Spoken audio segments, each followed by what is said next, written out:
Oh, wonder-working power in the precious... Incredible as they seem, are not the results of mass hysteria.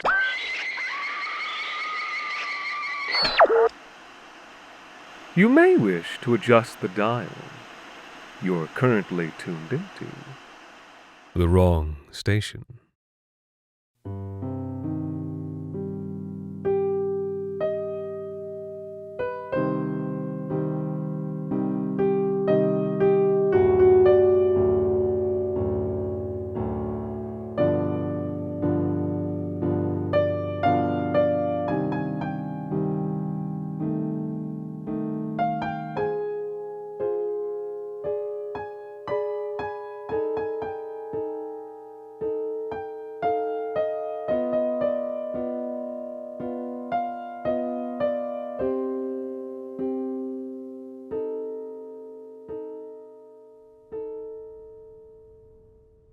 I have always been a very clean person.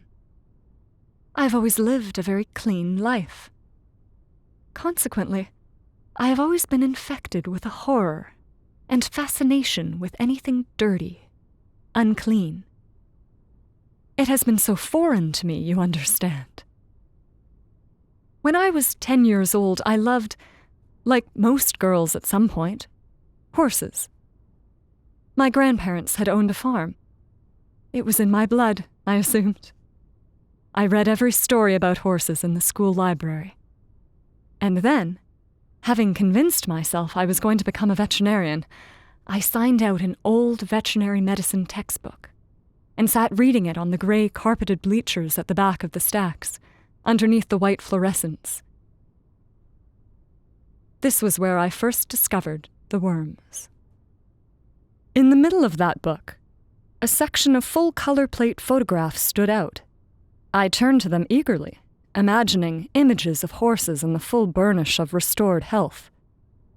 What I found instead was a cornucopia of horror, life-changing for any 10-year-old girl to witness. I was already crying by the second page, but unable to stop myself from flipping all the way through. On the final plate, I discovered a horror beyond even those of foal birth and mud fever. Parascaris equorum, horse roundworm. The photograph, in its drab 1970s shades of green and brown and red, was of a dead horse lying on its side in the middle of a field.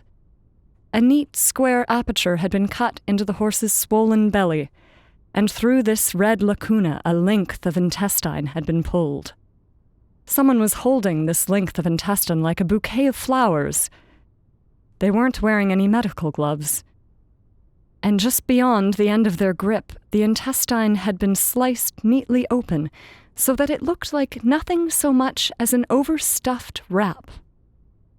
Now, the reason why I say overstuffed is because this particular stretch of intestine had been completely blocked off. And what it had been blocked off by was worms. Hundreds of them. I mean quite literally hundreds. So many that they had all become interwrithed and tangled together into an impenetrable ball of plug. A bolus of thick white worms, each the thickness of a pen and the length of a ruler. Their heads pointed and featureless, their bodies creamy and elastic. Perfectly, surprisingly clean. I cannot express my revulsion to you. The horror of a horse-crazed girl who had rarely so much as had to wash her own dishes before. I screamed. Wouldn't stop screaming, even after the librarian had taken the book out of my hands and walked me up to the school office where a kindly woman I'd never met tried to soothe me until my parents arrived to bring me home. I have never forgotten that photograph. I can close my eyes now and conjure it up. I can do this at any moment of the day or night, and shall be able to until I die. After this experience, as one might imagine, I lost all interest in both horses and veterinary practice. And yet, as I mentioned earlier, I have ever been possessed by a slight and sick fascination with the unclean, And many is the night in my life when I've risen from my bed at some dark hour and drifted to the bookcase or desktop to find my attention repulsed and enthralled by some encyclopedia page detailing the symptoms of botfly infestation, for example, or the pus-drinking ministrations given by St. Catherine of Siena to her fellow nuns who found themselves ill with cancer of the breast. And it was because of this unorthodox habit that many years later I, the last person you would expect to have an in-depth knowledge of neglected tropical diseases, was able to recognize the symptoms of one when it cropped up unexpectedly in my own flesh. Perhaps you cannot tell this from my current state, but up until a few years ago, I was a prosperous woman living in a prosperous neighborhood of Toronto. My husband in finance, I with a well-funded position on the board of our local private school. You can imagine our life, conspicuously clean. Our children, neatly groomed at the school on whose board I sat. Our workplaces, immaculate. Our home. I must have fired half the house cleaners in Toronto for failing to keep the place to a standard with which my mother would have considered appropriate. We spent our holidays on pristine ski slopes and immaculate greens where every living thing had been burned from the grass by chemical stringents. We were clean. Our lives were clean. Do you understand? And then one day, I came down with a fever. Out to lunch when it hit. On the rooftop patio at Cajano in Summerhill. A summer view over the treetops and glimpses of red brick. The gentle yellow of the old train station clock tower, framed against a porcelain blue sky. Margot Fitzgerald was across from me, going on and on about how her husband knew the MPP, and maybe we could get him for the school's annual fundraising gala. Then, out of nowhere, the breezy patio felt suddenly very hot to me, and my lips numbed to the touch of the shrimp in my scampi alla cantantina. Oh God, I thought to myself, this can't be. For right from the first moment, you understand, I knew exactly what the ailment was. Are you all right? Margot asked. A little frown wrinkled her brow. I had to fight down the urge to cough. You're looking a little pink. No, I told myself. This can't be what it is. What I think it is couldn't possibly be what it is. People like us, we don't get those kinds of illnesses. Just the heat, Margot. A bit of pepper on the shrimp. I changed the subject. Did I ever tell you about my grandmother?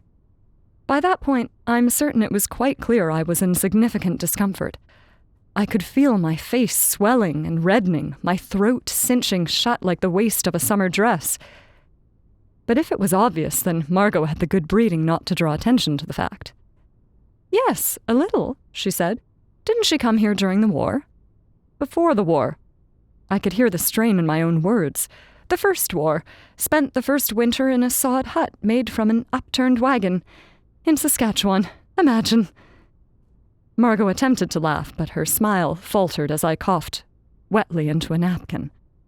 Anyway, I had always thought they were farmers on that side and always had been. But when I was speaking to my great-aunt before she died, she told me, no. Speaking was an act of enormous effort at this point. Her father and uncle had been people of substance back in the old country. Engineers. And of course, being connected people, they... Excuse me. Were able to get out before the war. And they came here because of the promise of free land, since back home, land meant wealth, though here it just meant Saskatchewan. Anyway, you'll never believe how the old girl put it. We weren't peasants, darling. Just like that. We weren't peasants. Here I interrupted myself with another bout of coughing, much worse than before. People turned from the other tables to look. Humiliating. And as I forced the coughing to subside, as feared, I found a little bit of pink in my sputum on the napkin. I stared at it for a moment, and then swallowed and folded up the cloth and went on. And that's why my mother and grandmother were always so insistent on things being clean. They were used to having people do it for them, you see. and so they thought it set them apart from the other farm wives on the South Saskatchewan. Margot tells me at this point I was leaning heavily on the table, my breath rasping, my words all but incomprehensible. "Are you sure you're all right?" she said. "Of course, darling." And that's when I fainted. Well, a highly embarrassing little incident, and I had to spend the next few weeks at home recovering. Flu-like symptoms, cough, fever, abdominal discomfort, like a pebble in my guts. My family avoided me. They must have thought I was hiding COVID from them again. When, of course, I knew better. I would have welcomed COVID at that point. Everyone had had it. There was nothing unclean about it anymore. Nothing embarrassing. But what I knew, and nobody else did, least of all my doctor, was what was really going on. Those long days as I lay in the bath for hour after hour after hour. What was happening was this. Somewhere deep inside me, eggs had hatched. The larva had seeped from my intestines to my bloodstream, and thence my lungs, causing the coughing, chest pain. But I knew if I just waited it out, the symptoms would pass. The larva, coughed up into my esophagus, would find their way back down to my small intestine and finish out their life. A few weeks, and then back to blissful denial. Nothing different about my life but the shellfish allergy. And yet, you have to understand, I was of two minds about the whole thing. One part of me knew for a fact, that I had worms. Ascariasis, my worst fear realized, the list of symptoms committed to memory for well past 30 years. The other part of me, however, knew for a fact that I did not have ascariasis. A fact. Because it was, in fact, impossible for me. Impossible for someone like me to have worms. I had nothing but a cold, or COVID. All I had to do was wait, and the symptoms would pass. And so I waited, and then they passed, as predicted. I breathed a sigh of relief, and then quickly forgot about the whole affair. Until 3 months later, when I found a worm in my stool. Have you ever felt something slither out of you? Cold and smooth like liquid ceramic. The first time it happened to me, I flushed the toilet immediately. Didn't even dare to look. Because if I didn't look, then it couldn't be true. And I'll admit it, the second time I felt that cold ceramic slither, I did just the same thing. Only on the third occasion did the dark imaginings of my own mind metastasize so abhorrently as to outweigh the dreadful heft of any true sight. And so the third time I felt that slither, after sitting with fists clenched and hot tears sliding silent down my cheeks, I dared to stand and turn and look at what I had birthed. There I found him, curling there in the basin full of water and my cloudy stools. He had grown to a length of about 24 centimeters, and a width of about half that of my little finger. He had grown to this size by feeding off my food and the blood of my intestinal wall. It was fascinating to look at him. Undoubtedly, it was horrible. But to have seen so many things like him before on so many pages, and then to see him in real life, brought a certain thrill of recognition. A strange satisfaction to know one's worst fears confirmed. To be one's worst fears confirmed. Another strange sensation. Didn't I use the word birthed a moment ago? Well, perhaps that was no accident of language. In a very real sense, I had made him. And I felt at the sight of him floating there a little twinge of the vague maternal feeling I had once felt upon holding my own children. And in a perverse little way, I knew more about him than I did about my own children. There were no encyclopedia pages on my children's lives to browse in some dark hour of the night. But him. Well, for example, I knew it was a him because I knew the female Ascaris worms were larger, almost half the length of their body, vulva. I knew there must be females inside me too. The males and females copulating within me, writhing up and down, injecting one another with needle phalluses, spurting gametes that didn't swim but crawled.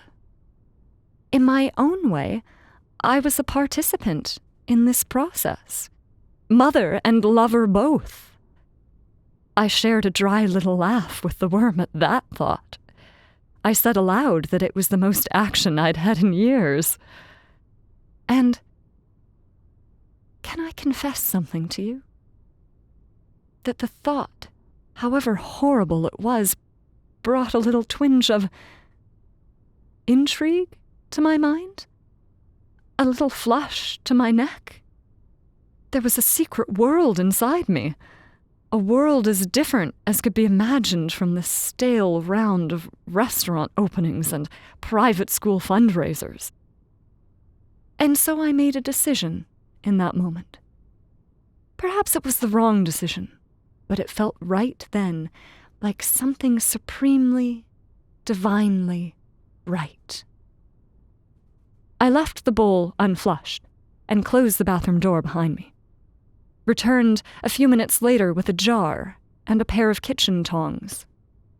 I fished him, my strange, self-incest child, from the water, and though his slow, insistent writhing and churn sickened me, I managed to get him into the jar, added water, and a little fecal matter for him to feed on, if he could. Hid the jar in a hand towel, and found a secret place in the unfinished half of the basement to stash him. Somewhere dark and warm and private. I visited him from time to time. Sometimes in the mornings when my husband and children were all out of the house, and I had time to come down and stare in wonder and revulsion at what had come out of my body. Sometimes after an evening out drinking wine with the golf club ladies at some suburban mansion or another, just to remind myself that another world existed, that a reality from which I was so alienated could exist within me. My little specimen sickened soon and died. I felt sadness when I held his still jar to my bosom and sank down against the warmth of the furnace room wall. A small sadness, but a genuine one, such as I had not felt in so much longer than I could recall. I mourned him, if you can believe it. Wore black for 2 entire days. But there were others like him soon enough, and before too long I'd created a little family in the basement. A neighborhood of crystal jars in whose brown and cloudy murk writhed half-seen cousins of my royal line, whose Habsburg daughter-nieces even now lay eggs in the lining of my inmost parts. A little kingdom upside down, and I was Queen Victoria. Something curious about my thinking that you may find cause for self-reflection. Even at this point, where I was stacking jars of roundworms on my basement shelf, I still didn't believe I had them. Not most of the time, anyway. Yes, I had seen plenty of evidence that I did, but most of the time I simply didn't buy it. Because I was clean. I was a clean person. I washed my hands. I had the housekeeper wash all food thoroughly before it was prepared, and I stood over her to make sure she did it right. I only ate and ordered from reputable restaurants. There was no way I could have worms, because there was no way I could have gotten worms. So what were these things in jars? My little project, that was all. In the moments when I did believe, I began to develop a theory I could live with. You see, before the invention of the microscope, nobody had been able to see a roundworm's eggs. People assumed they arose by spontaneous generation. Perhaps there was still something to that theory. Perhaps I had generated them from my own flesh. In which case, since I was scrupulously clean, perhaps then they were as well. Now I had over 30 jars on my basement shelf, each with several worms inside. I mixed males and females both together, and then skipped board meetings to sit in the basement and see if they would fuck. If they would let me see what they did inside me. I knew the females were extraordinarily fertile, up to 60 million eggs per year. I imagined coming back in 12 months' time and finding the jars broken and a vast, unthinkable roil of roundworms boiling waist-deep across the basement floor. Imagine such fecundity, such life arising out of you. So rude, so vital, so unlike... Well, anyway, I shat them out. I shat, and ever more and more of my pure-blooded white children filled the bowl. I ran out of jars, and the worms kept coming. They also kept dying, and each little twinge of pain built up into a sense of the tearfulness of life that I had never felt from human suffering before. I took to wearing black all the time. A few of the women at the club followed suit, afraid of missing out on a trend. I considered finding some sort of substrate that my worms could survive in, something more than feculent water I could fill the jars with. Maybe I could catch a squirrel and scoop its guts for my children to enjoy. These were the sorts of thoughts I was beginning to have. Around this time, my daughter fell sick. Human daughter, I mean. Flu-like symptoms. Well. They made her isolate from school, but I knew it wasn't COVID. Recognized the symptoms straight away. I told her I was proud of her, and she didn't understand why.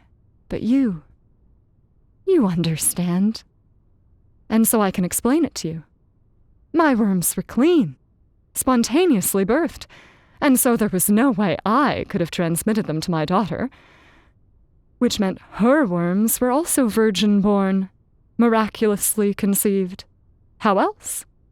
And so I was proud of her, because it meant she was the same as me, of such pure substance as to give unconsummated birth to pure, untainted creatures.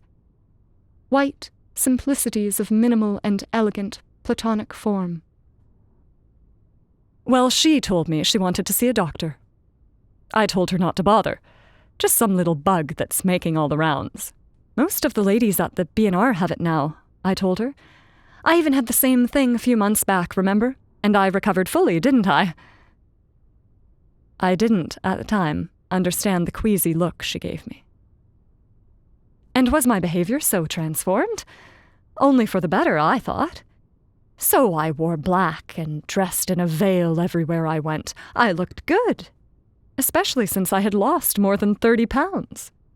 So I left the galas early and prowled around the darkened grounds looking for dead things. So my purse stank. So what? I had my reasons, didn't I? And anything was better than the endless rounds of stilted conversation. Jan Mayers had her second wedding at the AGO? Who cares? Phil Cosgrave's winery hit 4% return last quarter. All wine is piss. My worms need better nourishment than that. Margot Fitzgerald's son is starting law at Osgood next September. There are living things that fuck inside me as we speak, you stupid bitch. Well, these were my thoughts. I didn't say them aloud as I wolfed down pounds of fatty cheese and rich foie gras at dinners and soirees. But maybe I had changed a little, after all. And not even I realized how much I'd changed until the night my daughter tearfully confessed. She'd been to the doctor and had some tests. She had, of all the horrid things in the world, worms. She'd already started her deworming pills. I lost control, struck her full strength in the face, and screamed at her. Must have hit her harder than I thought, because her face remained so red for hours, and my husband shouted at me and took her and Jonathan to stay with his mother that night, leaving me alone. Or so they thought. One is never truly alone when one has friends. For several days I was left alone, and while I was, the work continued at an extraordinary pace. I still had access to my bank accounts back then. I purchased huge polyvinyl bins and filled them in the basement. My need for calories exploded. Knowing it was only a matter of time before they cut me off, I purchased entire tubs of whey protein and found pork lard through an industrial supplier.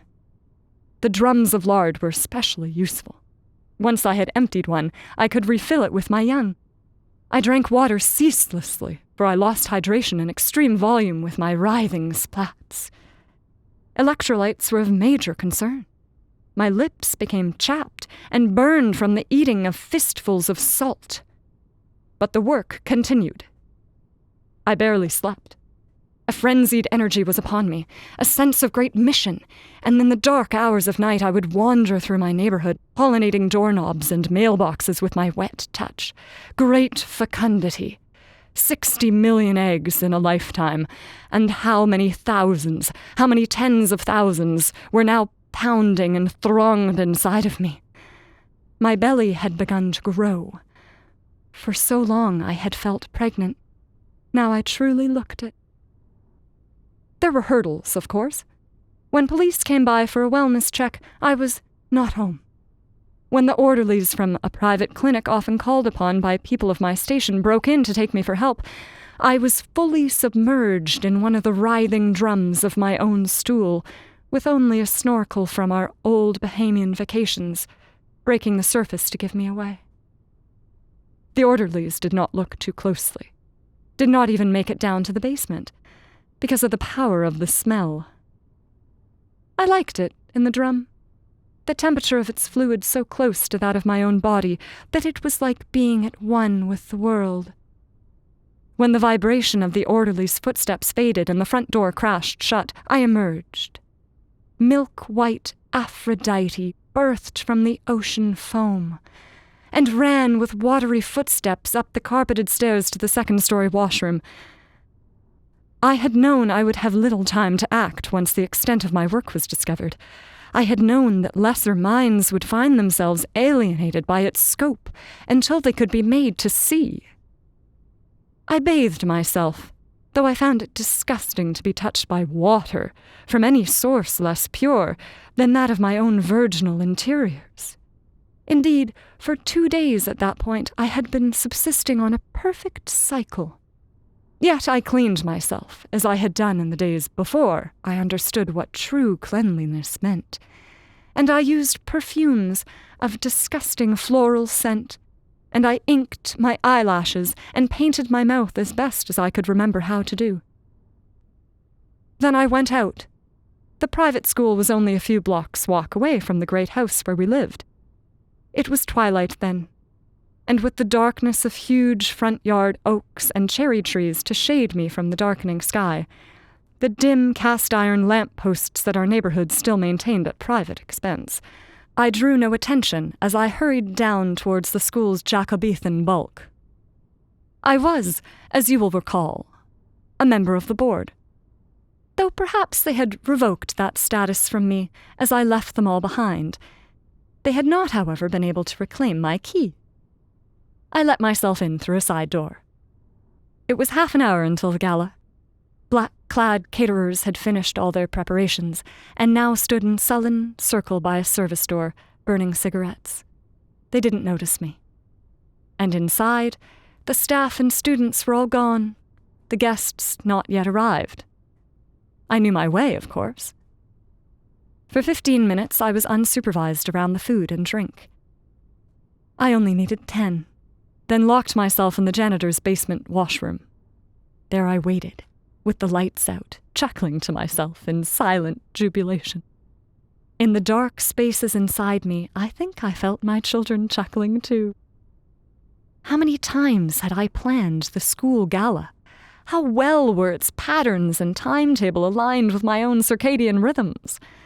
I knew exactly when, without having to consult my watch. The guests arrived, the band began to play. I didn't need the distant murmurs vibrating through the floor to know the gala had begun, or their gradual cessation to know the speeches had begun. I knew, you will understand, the exact right moment. I let myself out of the water closet. My brightly colored dress swished around my ankles as I slithered down the hall.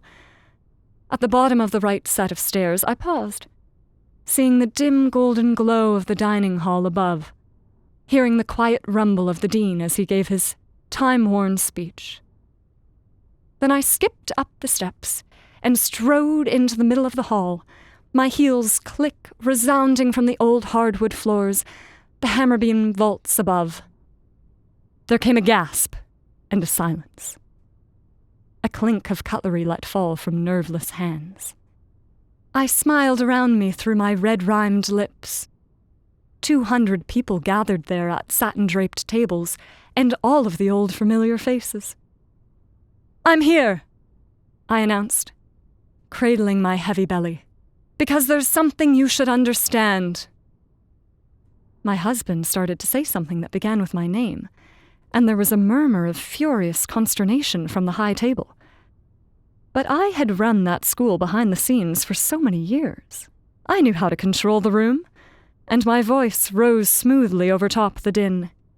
"We're all supposed to be the better sort of people here," I told them. "But we're out of touch, and what? All the time I had longed for and anticipated this moment, and what? I realized I wasn't sure what to say. How to sell my great cleanliness to people trapped in tainted minds? How could I?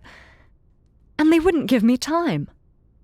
Already a handful of the fathers and teachers were hurrying towards me with their dinner jackets off and sleeves rolled up and looks of compassionate concern upon their imbecile faces. No time for speech. I would have to show them all. I reached down and lifted up the dress, up over my swollen belly, over the neat, square aperture I had cut into my swollen belly. The sight of this was enough to make the men hesitate. I confess, the memory of the looks on their faces still brings a smile to my cheeks. Somebody screamed at one of the tables. I think, but do not know, it might have been my daughter. Then I reached down and grabbed the hard, big bulge of my blocked intestine and held it out like a bouquet. The men, those bankers, shareholders, fathers, and heirs, fell back, not knowing what to do. With all the frenzied strength in my fingers, I squeezed the hard tube of my gut. And it burst. And let my children out. Now, several months since that night, I am still, as you can tell, here. And though they have sewn me shut, and irradiated my fecal womb to kill my writhing children, I still find ways to bring them back. They don't understand how I keep reinfecting myself. They think I have hidden some of my infectious material in this room. That at nights I creep from bed and lick at some wet spot behind the pipe I seeded when I first arrived. And though they have found and bleached many such stashes that I have left, and they have caught me licking at the floor behind the toilet seat, they have not yet discerned the truth that you and I both understand. That they arise from within. That they are not infectious, save only as the word of God is infectious. Let me tell you something only I understand. This world is fully just not for us. This world was made for finer beings, cleaner, whiter beings that arise spontaneous from only the purest soil. He is not our God, but theirs. The God of the roundworm. And if you keep this truth in mind, the world will make only the most perfect sense. A few are coming to understand by now. You still come to visit me, of course. And Margot, and one of the fathers whose mouth was filled with my erupting children all those nights ago. And just the other night, as I stood at the window of this upper room, I saw my daughter on the street below. My heart lifted, for she was dressed in black, not as a daughter who mourns a mother locked away, but as a mother herself, one who mourns the death of a perfect child, fallen still in his glass jar hidden secretly away. I know that grief too well. But there's something else I know. I know as I stand tonight at my upper window, I will see her pass below again. She'll be wearing a brightly colored dress this time, and her gentle hand will rest so lightly on her belly's subtle swell.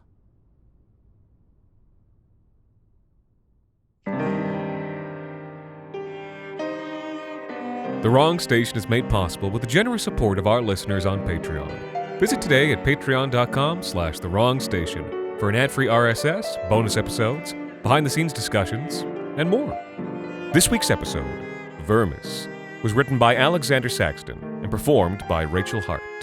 Thank you to Kelraiser, Alex L., Zach Anderson, Melissa Beaudreau, Casey Darby, Laura Aggie, Hannah Max, Amy Sloan, Tyler Fallon, James J. Fartee, Sarah Jenkins Fleming, M., Clifford Greer Jr., Coulter Van Epps, and Kira Russell for helping us keep the lights, well, off. The Wrong Station is co-produced by Alexander Saxton, Anthony Botello, and Jacob Duarte Spiel, with music composed and performed by Alon Citron and arranged for the viola and performed by Viola Schmid. You can follow The Wrong Station on social media at The Wrong Station and email us at thewrongstation@gmail.com. And until next time, thank you for listening.